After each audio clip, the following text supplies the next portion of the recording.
Then mga idol, magandang umaga sa inyo lahat mga idol sa panibagong araw, panibagong video naman po tayo ngayon mga idol. So dito mga idol is magko-comparison video lang po tayo dito sa dalawang scope, the Athlon 624 by 50 FFP zero stop mga idol. Ito Athlon Argos BTR mga idol.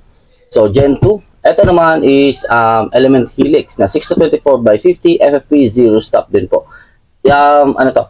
Toolless po yung kanyang zero stop mechanism. So kahit wala po tayong tools, pwede natin mabuksan. So magbulagay lang tayo dito ng comparison video mga idol. At ito po nakasalang po ito sa ating paraffle mga idol, 275 per slot. And yung winner po sa magtatanong kung paano natin kukunin yung winner mga idol is kukunin po natin yon sa last 2 balls ng 3D Lotto. So sa 3D Lotto po, live 3D Lotto po natin kukunin yon. Hindi po tayo magbobola-bola or what not. So, sa 3D Lotto po natin kukunin yung ating winner. So, meron naman po tayong binigay doon na dalawang consolation prize ata yon. Tapos, pag 5 slots yung kinuha mo mga idol is 1,300 po yung 5 slots. Then, pag 10 slots naman yung kinuha mo, 2,500 na lang po yung 10 slots. So, murang-mura na po yan mga idol. So, ito ang pwede mong makuha mga idol. So, ngayon maglalagay tayo ng comparison video. And dito sa video na to mga idol, makikita nyo rin kung paano yung Torres style nila and yung clarity ng image mga idol. So hopefully maganda yung kuha ko kanina kasi inuna ko na yun para meron tayong ma-video ngayon. So may kinunan tayo ng video na 100 plus meters mga idol na pose. So hopefully makita nyo yung linaw ng dalawa side by side mga idol. Then yung turret strap nila mga idol. So nagawa din natin yun doon. Ano pa? So, ito mga idol na request or ito yung question na to mga idol is galing po ito kay Sir Rodney Valentino. So, ano daw ang pinagkaiba ng dalawa kasi halos pares lang naman talaga. So, ayun, simulan ko muna sa pinagkaiba na nakita ko mga idol is design then budget. So, ito mga idol medyo mura ito kaysa dito. So, medyo mura siya yung Athlon pero kakaunti lang mga idol kaysa dito. So, parang ito pumapalo to ng $559. Then, ito naman pumapalo ng nasa 480 something. So, konti lang naman yung difference nila mga idol compared sa price. So, tingnan muna natin ito mga idol na Athlon. Ito kasi yung, ito mga idol kung may gustong bumili, PM nyo lang ako mga idol. So, lalagay ko sa comment box and sa description box. O pwede nyo akong message at ilalapag ko sa inyong comment. Mag-comment lang kayo dyan. So, ito mga idol, ulitin ko. Ito ay meron lang po siyang manual and cleaning cloth and pamunas. Then ito na po yung kanyang laman, lana. Ganyan lang po yung kanyang laman sa box. So wala po siyang mount. So 30mm tube yung kanyang objective tube. So napakaganda at alam natin ng pag 30mm to 34 marami pong light na pumapasok. Ang ibig ko sabihin, mas maganda po yung image niya. So makikita mo na yung kulay talaga ng yung mga sinisilip mga idol. So ito mga idol, meron to ditong screw. So para mabuksan nyo po yung inyong zero stop mechanism. So meron siyang magnification ng 6:24. Then ito naman meron na siyang kasamang mga flip cover. Ayan. So okay na yung flip cover niya.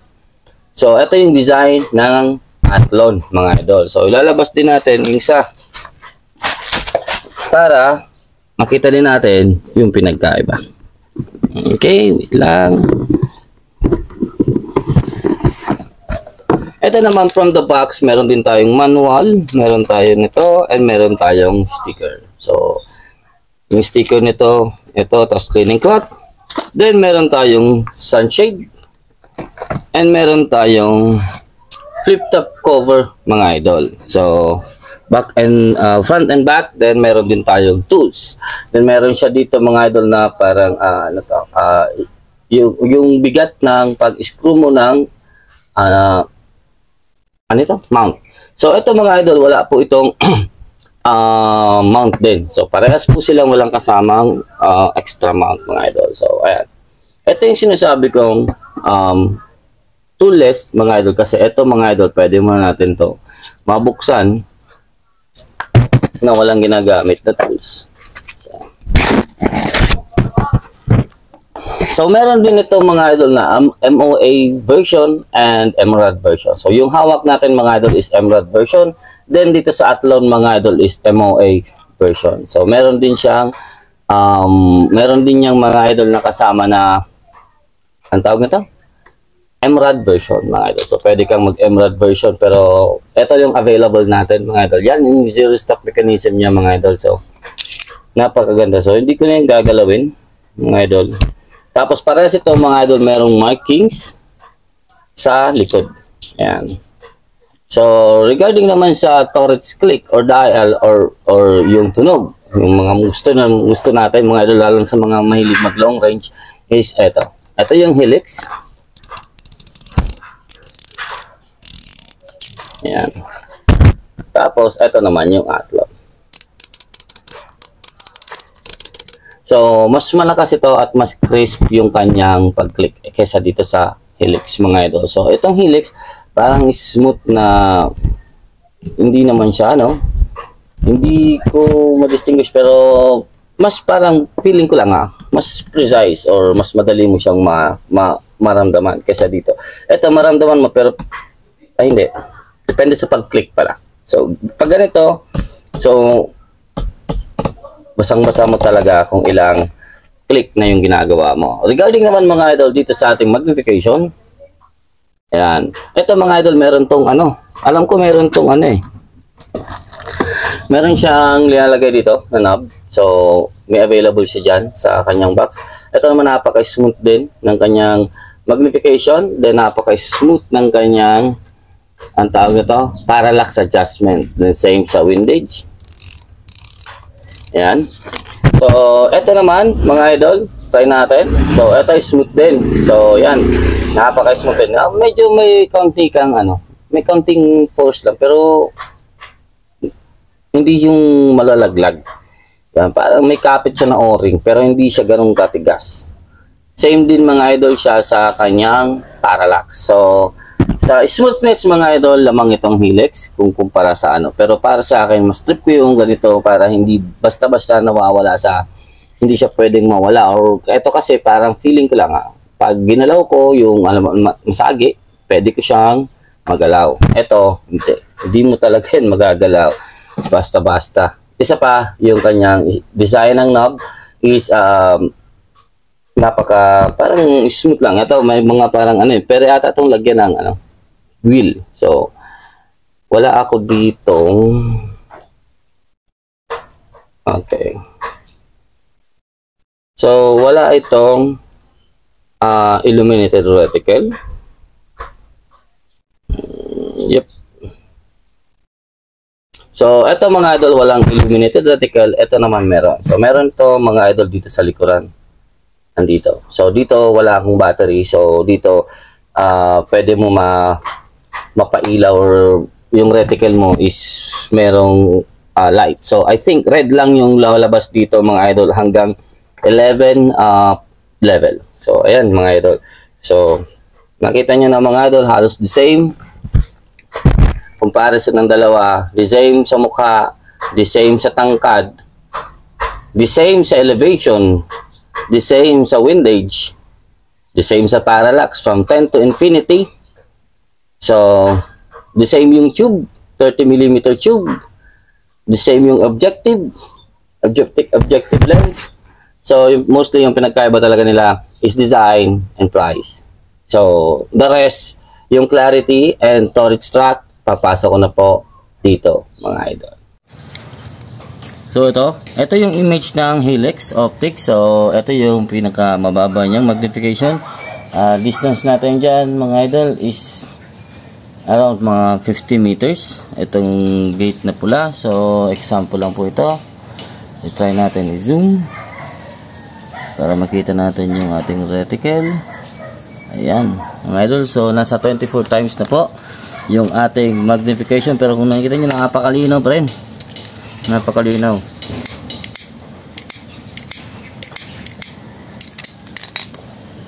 So, wala akong distance dito, mga bossing, na pwedeng... Ayun, may poste. So, hanapin natin yung poste sa ibabaw. So, pagpasensya niya na ulit yung ating camera at ating scope cam. Pero sa real image, mga idol, ng ating scope is napakalinaw po nito. yung ano lang siguro sa paningin ko is ayan, so nag autofocus na naman, lock natin yun, ayan, nakahiram na din tayo ng ayan, so try natin mga idol yung adjustable turrets natin, so para makarinig nyo din. Nakikita nyo kung gaano kapantayan. So, naka factory 0 kasi ito. Hindi ko ginagalaw yung 0 stop. Ayan. Ayun. Tapos, dito naman sa windage.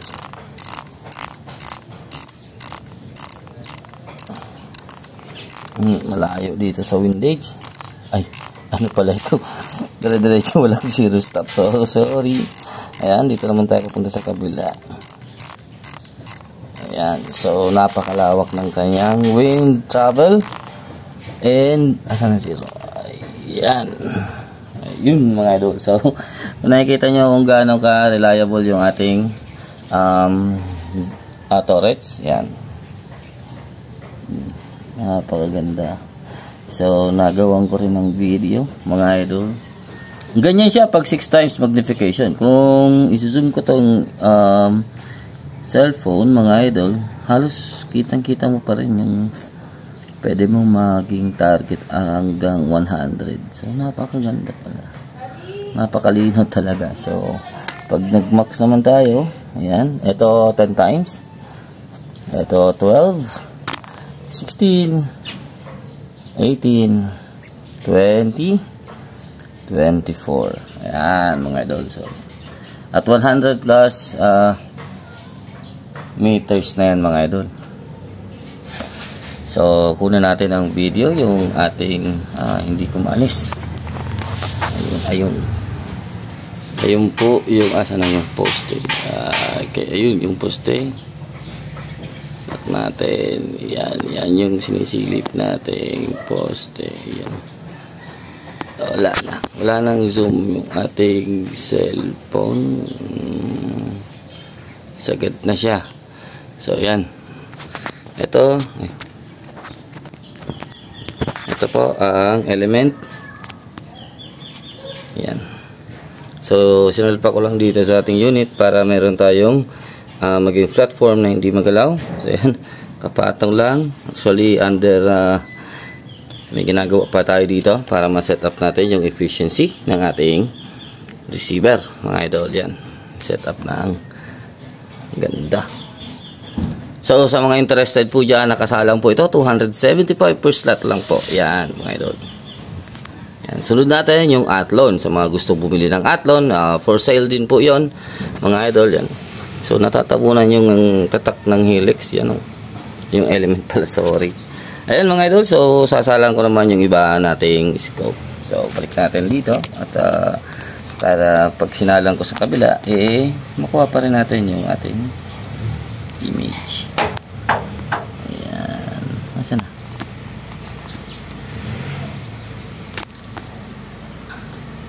Ayan. So, ayan. Okay. Thank you. At sa mga gustong sumali, ilalagay ko dito yung ating link mga idol. Ayan, 275 per slots. Yun mga idol. So wag na kayong papahuli. So ayun, ito namang scope mga idol. Ito naman yung Athlon Argos BTR 624x50 FFP and 0 stop. So ito naman siya mga idol. So saglit lang at i-focus natin, lock natin ito at hopefully, okay, dun tayo ulit dito sa may posting yan. So para nakikita natin yung color, okay, yung ating scope cam is yan. So yan, pag zoom tayo, ayan. So yan, para nakikita natin yung color. So gagalawin ko lang itong ating para ma-center. Ayan mga idol.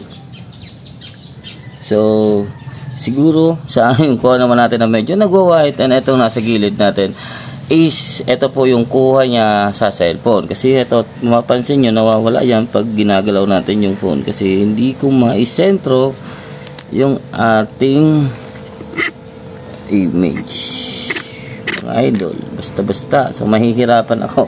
So, anyways, ito po yung kanyang reticle, mga idol. Ito po ay naka 24 times X. Baba natin. So, ito po ay 22, 18, 16, 14, 12, 10, and 8, and 6. So, ayun, may nakaharang ulit.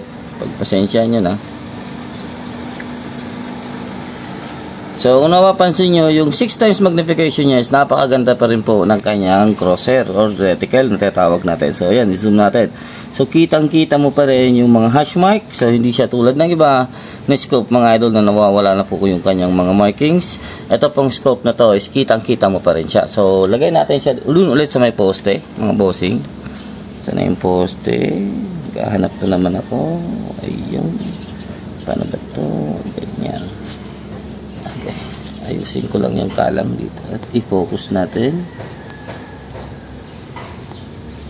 So, ayusin ko lang yung ating parallax. Ayan. Ayan, saglit lang. Lock.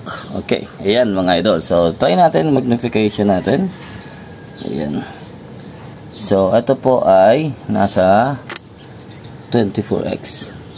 So, medyo mataas. Ayan. Tapos lagay natin dito ulit sa may gawin ganito. So try ko ayusin yung ating parallax. Ayan. Nahirapan din ako mag-ayos ng parallax, mga idol. Gawa ng syempre nanonood ako is dito po sa ating camera. Anyways, mga idol, malinaw naman yung reticle. So pag nakasilip ka, mas madali mo siyang mai-adjust yung parallax. So yan. Pag ganito, para sa akin, ito, malinaw na. So, dito na lang tayo. So, paano ba to? Yun, mga idol. Tingnan naman natin yung torrent track nito. Ito, mga idol, is naka MOA. 1/4 click per click pala. Sorry. So, meron itong 15 per revolution. So, tingnan natin. Yung maririnig nyo, mga idol, yung crispiness ng ating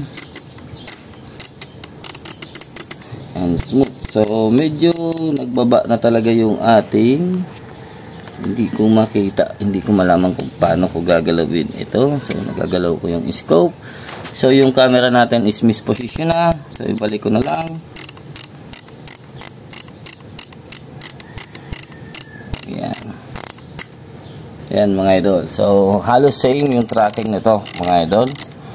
Hindi yung camera lang natin ang hindi po na-align pag once na torch, kasi yung tube, objective tube natin is gumagalaw din po. So kung naririnig nyo, mga idol, mas ramdam dito sa Athlon yung kanyang click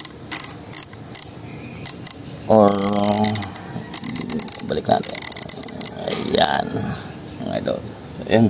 So, balik na siya sa dati niyang pwesto, mga idol. So, nagalaw ko kasi yung unit kasi nahabol ko yung pag-itim kanina. Pero anyways, pag ganyan siya, pag ito, 18 times. Yan, mga idol. So, napakaganda. Same distance ng kanina. And same target. So, yan. Pakita ko lang sa inyo. Ayun. Asa na naman na yun? Yun yung poste ulit na tinitingnan natin. So 100 plus. Ayan, ito po yung unit na Athlon. Athlon Argos BTR 6-24 by 40. Nakikita nyo, naka MOA siya. So yung element helix is toolless. So wala po siya ditong tools na bubuksan mo na to. Ito, kailangan nating tools para makita natin itong ano pa nga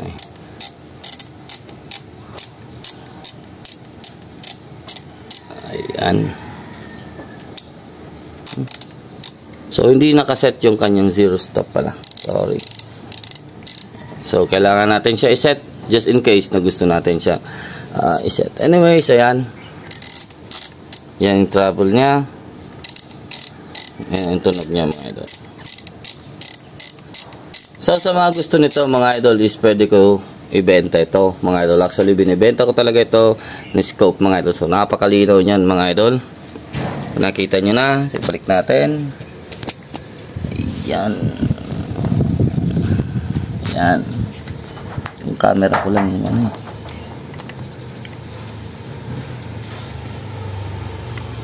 Yan. Tapos yung natin.